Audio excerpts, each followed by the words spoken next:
So what the Gentiles do, because they know that they can't deny that Christ came for the Israelites, what they'll do is they'll then begin to dissuade you or direct you through emotion. They'll start talking about love now. So it's not about what the prophecies say concerning this people. It's now a feeling, right? So they got to use that word love. You use that word love, you can move people and misdirect them out of the Bible's narrative through what? Tugging on their emotions. Well, isn't Christ about love? Why would he say that about his people? And all these other people, shouldn't they be loved too? You can't play that emotion on me. You can't do that. Why? Because our God loves those who love him. Okay? What love are the Gentiles showing towards our God? Worshiping Buddha, putting up a white image to be Christ, lying on God's people. So you can't get me with that either. Our God loves those who love him. And the only love you can show, being a product of creation, being born in this earth, the only real love anyone can show our God is to keep his commandments. That's the love. Love is not an emotion. Love is a deed.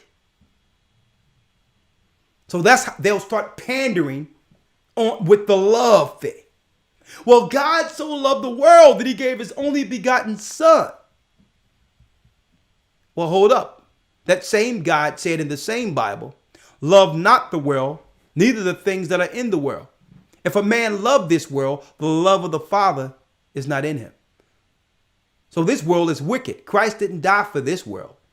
He didn't die for the wicked, unrepentant sinner who know they're doing wrong and choose to continue in evil. So you can't pull that one over on me either with the John 3:16. He loved the world. Yeah, but has the world showed him love? 1 John 5:1. Yeah, he loved the world. But has the world showed our God love is the question. So this is another thing you have to watch, brothers and sisters.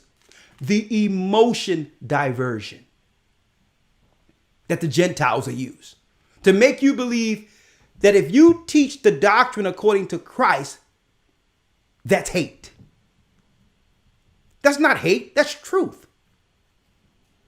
So they'll divert you by tugging on your emotions now to say, how can you be talking about the Israelites when God loved the world? I'm not going to let you divert me into a different topic and go into the emotion thing right now. Who did Christ say he come for? Why aren't our people being taught that they're those people, that they are those people?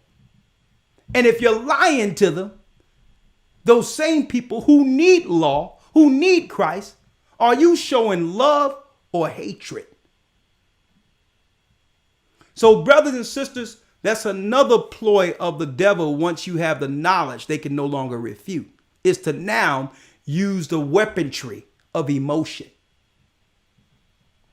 So if they go into love, you take them straight to 1 John 5:1. Let's read it. 1 John 5:1. Whosoever believeth that Yeshua is the Christ is born of God. If you believe that Christ is the Savior, you are of God. Read.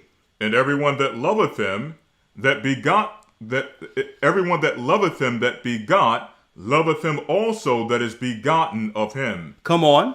By this we know that we love the children of God. This is how we know we love the children of God. Who's the children of God? We are. We the Israelites.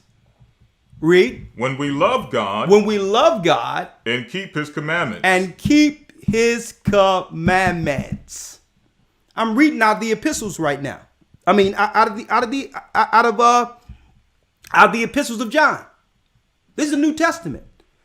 So you can't say you are a child of God and break God's commandments on purpose. So the love of God is to keep his commandments. So when when the Gentiles begin to bring in the love doctrine, you destroy it and burn that crap down with 1 John 5 and say, well, what love are you Gentiles showing our God? Worshiping all these different ideologies and religions. So you can't get me with that either. You're eating what you want. You're serving on any day outside of the Bible. You're dealing with traditions of men. You hate God. Your actions show how you feel. It's like having a relationship and one person is going out on the other person, being disloyal to the other person, hating on the other person, and then at night say, yeah, baby, I love you. And then you look at them like, well, you said you love me, but where were you last night? What are you talking about? So this is what Christianity has become. It's all talk and no action. All talk. It's about love. So don't let people play you with that love thing. The love of God is to follow his commandments. It's that simple. It's not an emotion, it's an action. Love is an action, not an emotion. And when it says, John 3:16, for God so loved the world, he gave his only begotten son, that whosoever believeth in him shall not perish, but have everlasting life. That world was Israel. That world was the children of Israel. Okay. And whosoever out of Israel accept Christ shall be saved. That's what it's saying. Oh, how do you know that? Hold it and get Isaiah 45 and 17. Isaiah chapter 45, verse 17. Read. But Israel shall be saved in the Lord. Who shall be saved in the Lord? But Israel shall be saved in the Lord with an everlasting salvation. With a what? With an everlasting salvation. With a everlasting salvation. Read. Ye shall not be ashamed, nor confounded, world without end. You shall not be ashamed, nor confounded, world without end. The Bible, in the Bible context, Israel is a world within itself, which means an eon or society. Israel had a society of laws separated, different from the Gentile world. So when it said God so loved the world, he gave his only begotten son in John 3:16, it was speaking of the same people who came out of Egypt. How do you know this?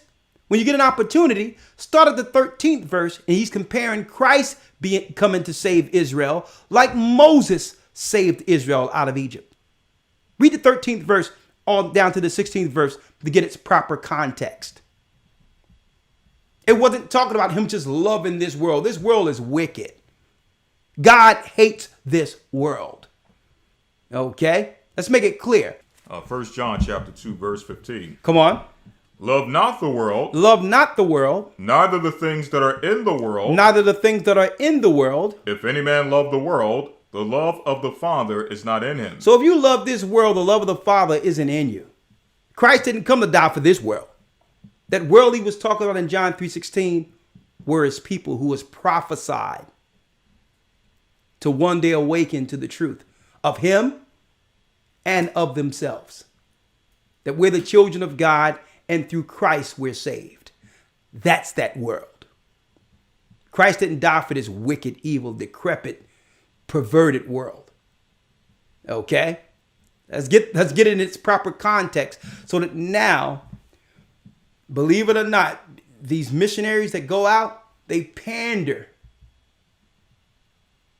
to your emotions. They try to use this love thing to proselytize.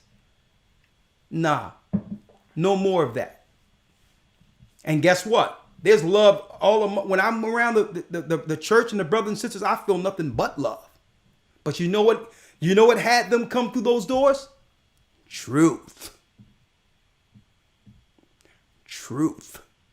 Okay?